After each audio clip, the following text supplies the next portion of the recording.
அனைவருக்கும் வணக்கம். நான் கைத்தறித்துறை அமைச்சர் விஜய் பாலாஜி. வேலூர் மாவட்டத்துக்கு பொறுப்பு அமைச்சராக மாண்புமிகு முதல்வர் அவர்களால் நியமிக்கப்பட்டிருக்கிறேன். முதல் முறையாக இந்த மாவட்டத்துக்கு வருகை தந்திருக்கிறேன். இன்னைக்கு என் துறை சார்ந்த ஒரு விசிட்டுக்காக குடியேற்றத்தில் உள்ள நம்ம சொசைட்டிக்கு வந்திருக்கிறேன். ரொம்ப சந்தோஷமாக இருக்குது. நீங்கள் சொன்ன மாதிரி கைத்தறித்துறை ரொம்ப இறக்கமாக போயிட்டு இருக்கிற சூழ்நிலை இருக்குங்கிறது தெரியுது. அதை மேம்படுத்துறதுக்கு என்னென்ன வழிவகையோ அதை செய்யணும்னு ஒவ்வொரு விஷயமா ஆய்வு பண்ணிட்டு இருக்கிறோம்.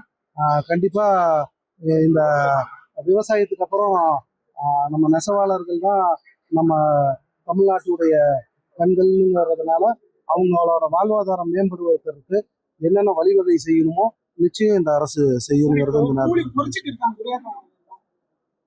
கொடுத்ததோட ஒரு 300 ரூபாய் கம்மி, விலைவாசிக்கு ஏற்ற மாதிரி கூலி உயரணும். இல்ல, அதுக்கு தான் சொல்றேன். இப்போ லுங்கி உற்பத்தி பண்றவங்களுக்கு வருமானம் கம்மியா இருக்குது. இப்போ இந்த சாரி பண்றவங்களுக்கு ஒரு நாளைக்கு 750 ரூபா கிடைக்குதுன்னு அவங்க சொல்றாங்க. ஸோ இதை மாற்றுக்கு என்ன பண்றதுன்னு அவங்களோட கலந்து ஆலோசனை பண்ணிட்டு உங்களுக்கு என்னங்கிறது தெரியும். கூலி உறுப்பினர் இருக்கிறாங்க, வெறும் போர்டு மட்டும்தான் இருக்குது, பெயரளவுக்கு செயல்படுது. தனியாருக்கு அந்த சப்சிடி நிறைய குற்றச்சாட்டுகள் இருக்கு. இந்த அரசாங்கம் எல்லாமே அதிகாரிகளுக்கு உத்தரவிட்டு இருக்கிறோம். இனிமேட்டு அந்த தவறு நடக்காது. இந்த போலியான லெட்டர் பேடை வச்சுக்கிட்டு சங்கம் நடத்திக்கிட்டு கண்டிப்பா நிச்சயமா உழைக்கிறவங்களுக்கு உண்மையான நெசவாளர்களுக்கு உண்டான ஊதியம் நிச்சயமா இந்த அரசு கொண்டு போய் சேர்க்கும்.